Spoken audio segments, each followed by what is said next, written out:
Does Allah love all his children equally, or he loves some of them more than the others? Allah has no children but he creates creatures. नहीं, ये एक ही है, ये reply मेरी है आगे। अच्छा आपने किया हुआ है, पढ़ ये भी दो आगे पढ़ना से। उन्होंने सवाल दिया हुआ था, मैंने उसे जवाब भेजा, मैं कल आप लोगों के साथ भी शेयर होगा। जी जी जी। Allah has no children but he creates creatures, as this all is with some purpose, so all has their assigned duties and roles, so it looks different in different situations, but in totality he deals equally, but still he gives special status to his chosen ones. सादी सी बात, उसने प्यार तो वो सारों से ही करता है, लेकिन जिनकी जैसी ड्यूटी है उतनी ज़्यादा टफ़ ड्यूटी भी है, उतनी ज़्यादा कुर्बानी भी है उनके रास्तों पे। जिनको उसने फजीलत दी है उसकी अपनी मर्ज़ी है। बाकी हम सब बराबर हैं। हम में से बेहतर वो हैं जो तकवा में बेहतर हैं। हम में से जो अल्लाह की हिया जितनी रखती हैं, अल्लाह उनकी उतनी हिया रखता है। ये तो जब हम अल्लाह की हिया रखते ही नहीं, अल्लाह के साथ बेहिया ही करते हैं, जब फंस जाते हैं तो फिर अल्लाह को वादे मारते हैं कि अल्लाह किधर रही है, अल्लाह कहाँ है। तो अगर अल्लाह को जब आप कहीं गंद मार रहे होते हैं तो उस वक़्त तो आपको अल्लाह याद नहीं होता। जब आप कड़की में फंस जाते हैं तो फिर आप पुकारते हैं हाय अल्लाह, हाय अल्लाह।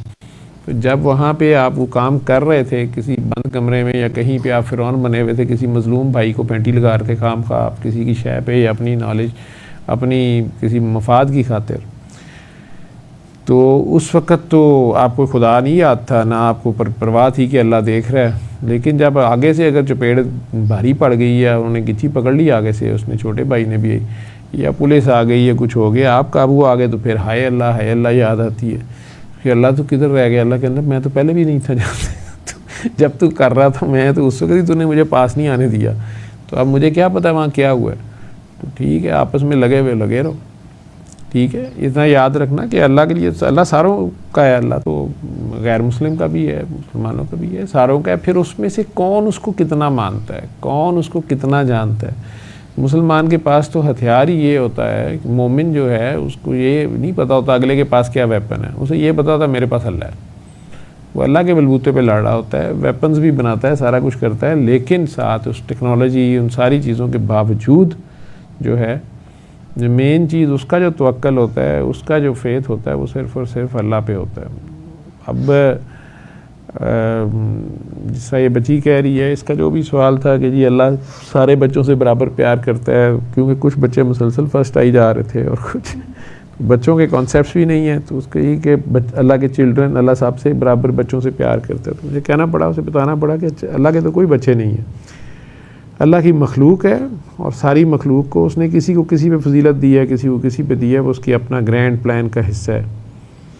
उसमें वो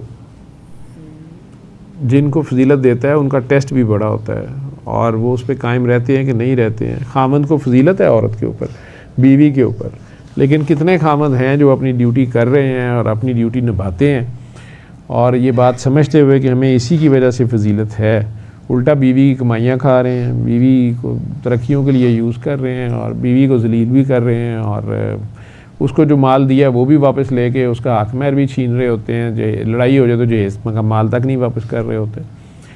ये मर्द के लेवल से ही वो जब गिर गया, उस फजीलत से गिर गया, तो खुद गिरा, किसी ने तो नहीं गिराया, रब ने तो दिया था उसको दर्जा।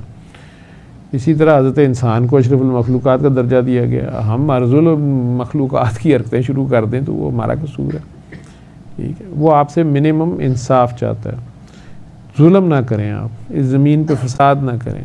लेकिन जिस वक्त हम ये करते हैं खुद ही फंसते हैं, उसमें फंस के उन कॉन्सिक्वेंसेस की वजह से फिर हम सफ़र कर रहे होते हैं। जी।